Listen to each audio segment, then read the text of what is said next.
Well, this is the moment. This is the moment where I decided I'm gonna drop. I can't do it. I'm feeling terrible right now. Mental game is destroyed. It's over.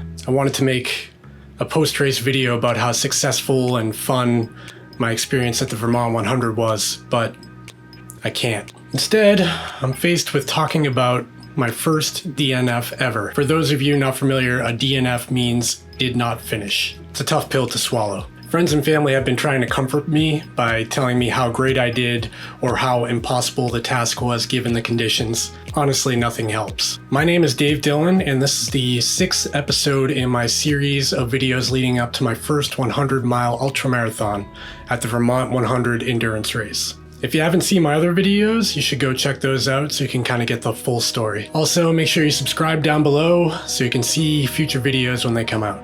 As you can probably guess at this point, things didn't go quite as planned at the Vermont 100. I made mistakes and there were conditions that were out of my control that led to the eventual drop. So it's been a full week since Vermont 100 and I've had a lot of time to think about the race and digest exactly what happened. Let's go ahead and start at the beginning. On Friday, July 19th, I drove up to Vermont. You know you're getting close when you're going 2 miles per hour down rural dirt roads in Vermont. This gave me a chance to get a feel for the vibe of the race, the electricity that this race generates. There were tons of stoked runners and an equal amount of stoked volunteers. It was immediately clear that this is the biggest, most organized event I've taken part in. So I checked in, grabbed my bib. After I dropped off my drop bags, I headed over to the main tent to attend the pre-race meeting. It's gonna be hot. I want you guys to, hopefully you guys have been thinking about ways to manage the heat. Adjusted pace charts, adjusted expectations, so that you can minimize your risk out there and just get to the finish line. So here's the thing. The forecast for race day called for temperatures in the high 90s, almost exceeding 100 degrees Fahrenheit. Amy had one piece of advice that really stood out for me. She said, "Don't be a hero, be a finisher." And I really wish I took that more to heart during the race. After the pre-race meeting, I had a clean meal and then I went back to my hotel room really early to try to get in bed. I was in bed by 8 o'clock, but I couldn't fall asleep. Next morning, 2:30 a.m., my alarm clock goes off and it was time to go. I arrived at the starting line with about 15 minutes to spare. It gave me time to walk around and chat with some of the other runners. Everyone was really anxious. We all just wanted to start moving. We all lined up at the starting line and the countdown began. 3, 2, 1.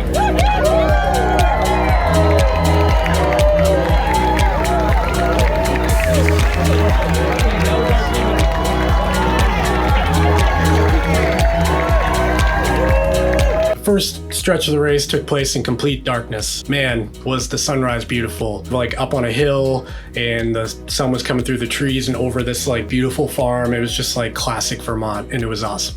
The runners were all still pretty closely clustered at this point, but as time went on, miles were going by, 12, 13, 14 miles. People started to spread apart a little bit more. Let me just say, this course is beautiful, and don't let my video about me failing deter you from signing up for the Vermont 100. It's awesome. Early in the race, aid stations started popping up unexpectedly. I didn't realize how soon I'd start seeing them. I decided to skip the first couple of aid stations because I had plenty of water and I was already well hydrated. I felt great for the first 21 miles. I was cruising, and that's about when I hit the first manned aid station called Pretty House. Mile 20. Feeling pretty good. Legs are a little tired. There's so many hills here and they're not technical at all, so it's hard not to run. But coming up to Pretty House, which is where my first drop bag is, so I'm looking forward to that. Pretty House is really exciting milestone because this is the first manned and crewed aid station along the course. So there's tons of people there cheering you on. I was a solo runner, so I went over to the universal aid station table. And at this point, I was also allowed to get to my first drop bag and refill my gels. So once I left Pretty House aid station, I looked down at my watch and I realized I was about an hour ahead of my projected pace here. I'm averaging a 10:30 pace right now. I think that might be a little too fast. So, hanging in there. Pretty House was really cool. Like, the street was lined with people clapping and cheering. I should have got some video of that, but it's a good little morale boost.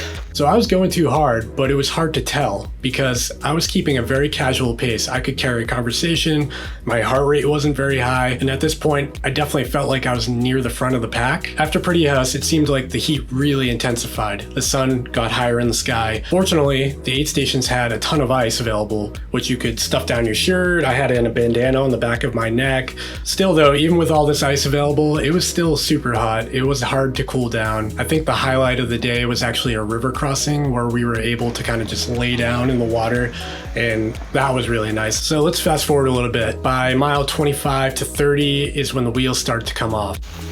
Okay, mile 25, and I'm super nauseous.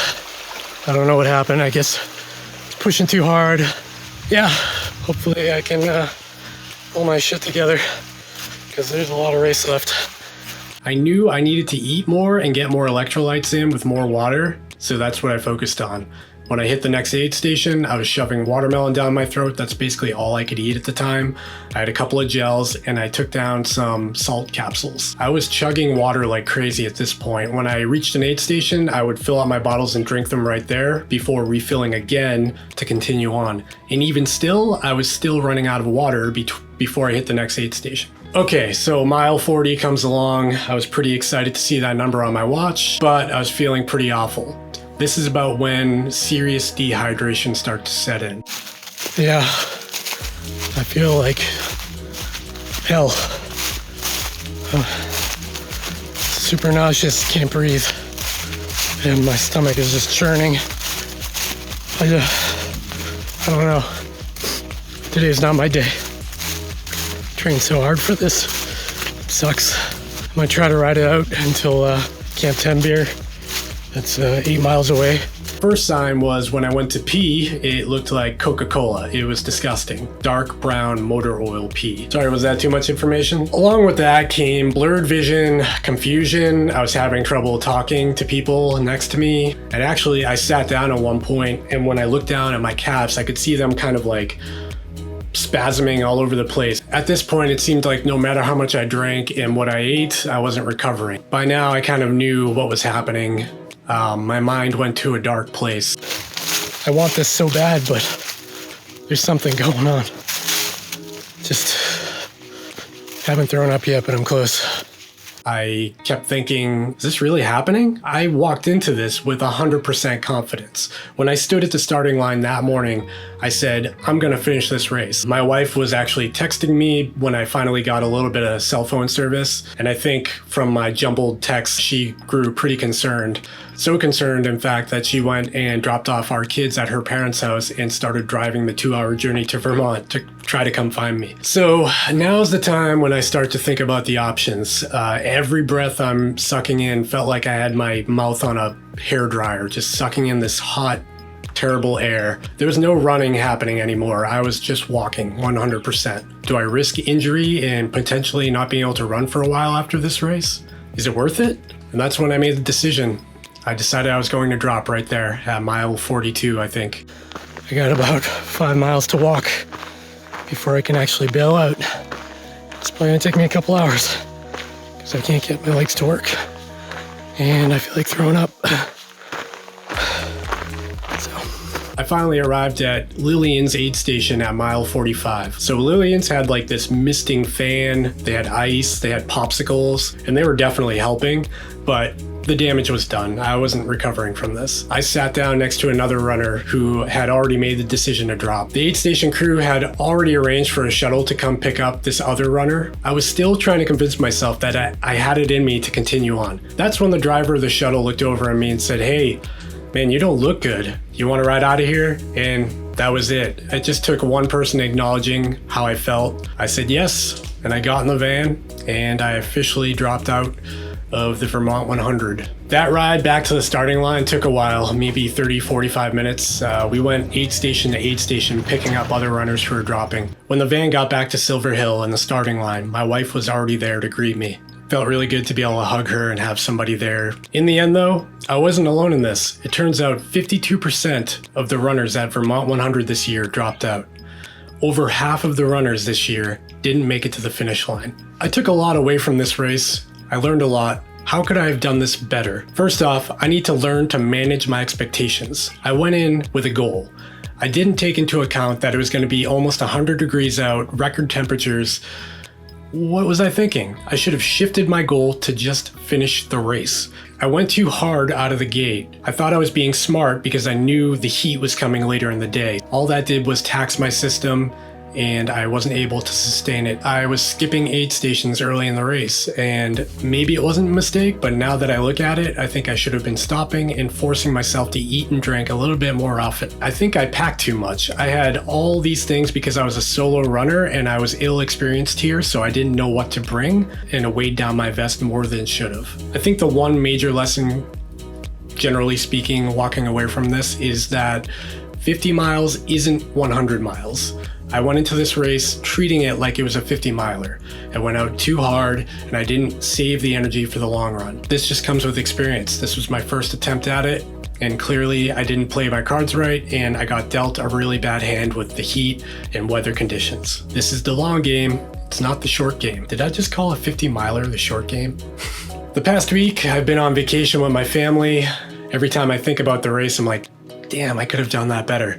But I know, I put everything I had into it, and I made the right decision calling it when I did. Moving forward, I thought this was going to be the last video in my Road to 100 series, but it turns out it won't be. A couple days ago, I signed up for another 100 miler in October called the Mid-State Massive. This is a first-year race that's point to point, so it's not a big loop. This is a straight 100-mile line, which is pretty cool. It spans from southern New Hampshire all the way down to Rhode Island, and it's definitely going to be a challenge. On the upside, it's going to be in October, so I don't really have to worry about 100-degree temperatures. So I'm excited to be able to apply some of these crucial things I learned in Vermont to this next race. And for now, the training continues on. Vermont was just another long training run for me. That's all I got for today. I want to thank the Vermont 100 for putting on such a great race.